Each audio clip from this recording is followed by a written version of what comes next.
Welcome back. In this next horror, we'll be telling you a story about La Isla de las Muñecas, the island of the dolls in Teshuilo Lake, Mexico. Don't forget to like, share, and subscribe. Deep in the canals of Xochimilco, where the water turns black beneath the trees and the air grows heavy with silence, there is an island that looks less like a destination and more like a warning.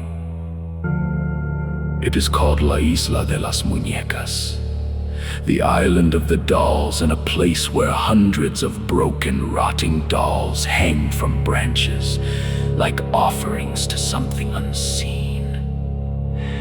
Their faces are cracked, their eyes are empty, their bodies swing in the wind as if the island itself is breathing through them. Visitors come by boat expecting a strange tourist attraction, but many leave with the same uneasy feeling that the dolls were not placed there for decoration. They were placed there because someone believed the dead were still listening. The legend begins with Don Julian Santana, a hermit who lived alone on the island for decades after claiming he was haunted by the spirit of a little girl who drowned in the canal. To calm her restless soul, he began hanging dolls in the trees, one after another, year after year, until the island became a shrine of plastic bodies and staring faces. Some say the dolls move on their own. Some say they whisper at night. Others claim they blink, turn their heads, and call from the darkness when the boats drift away. But the most chilling part is not the legend itself. It is that Don Julian was later found dead near the same waters where the little girl was said to have drowned, leaving behind an island of dolls that still watches, still waits, and still feels like it is being fed.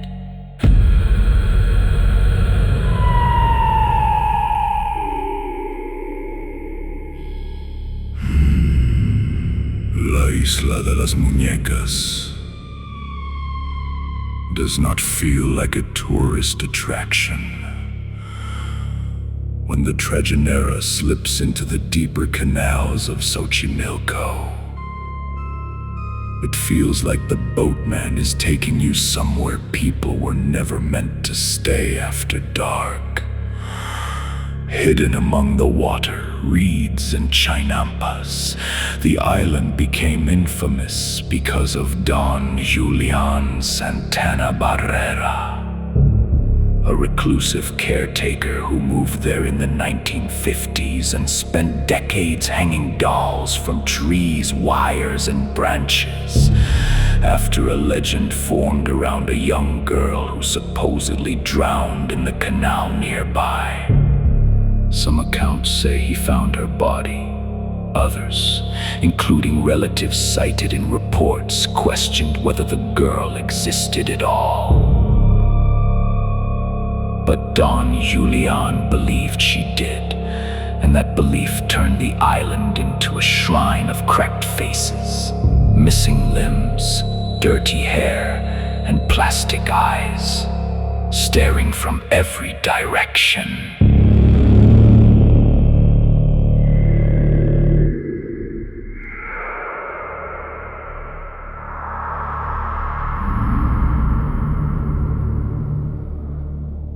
The story says, Don Julian found a doll floating near the water soon after the drowning and hung it in a tree as an offering to the dead child's spirit. From there, the obsession grew darker. He collected dolls from trash, canals, and locals, sometimes trading vegetables for them, never repairing them, never cleaning them, never making them look innocent again. He hung them exactly as he found them, decapitated, eyeless, twisted, mud-stained, as if the island did not want beautiful toys, but broken vessels. Visitors today still bring dolls and leave them behind like offerings, not necessarily to worship demons, but to honor, appease, or protect themselves from whatever people believe watches from the branches. That is where the horror lives. Not in confirmed satanic ritual, but in the fear that every doll is a little altar, and every altar is facing the water.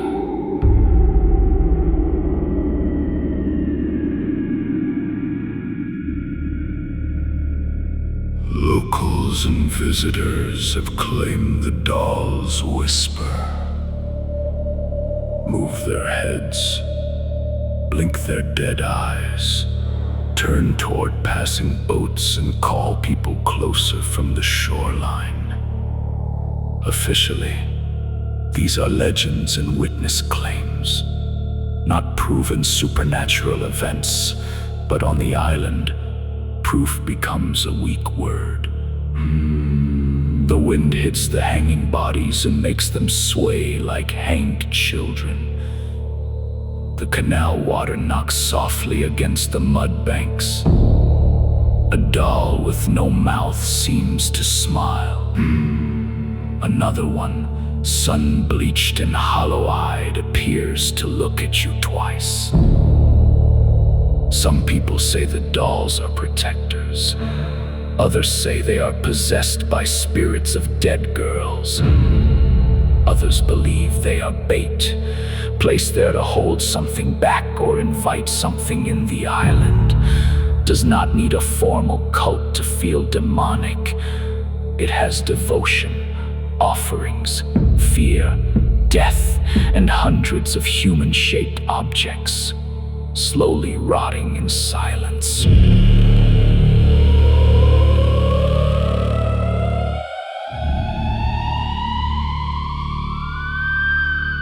The most disturbing true event connected to the legend is Don Julian's own ending.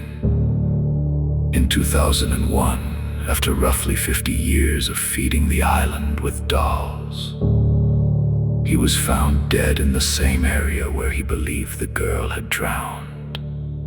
Some reports say he drowned. Others mention the possibility of a heart attack before he fell into the water. Either way, the ending sealed the island's curse in people's minds.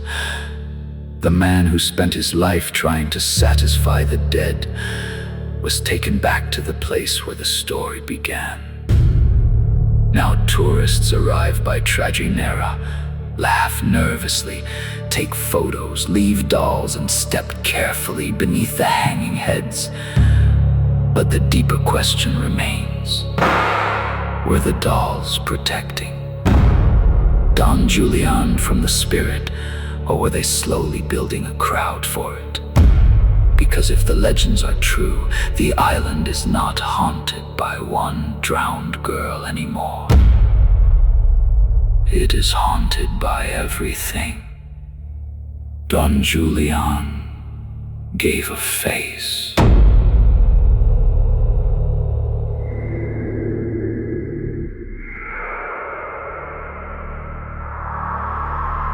Thank you for your support. And thank you for tuning into the darkest horror stories of your life. Some of the stories are based on true events or experiences. Please do us a favor. If you could hit like, share this video, and subscribe to our channel. Never listen alone. and stay tuned for a new horrors and stories.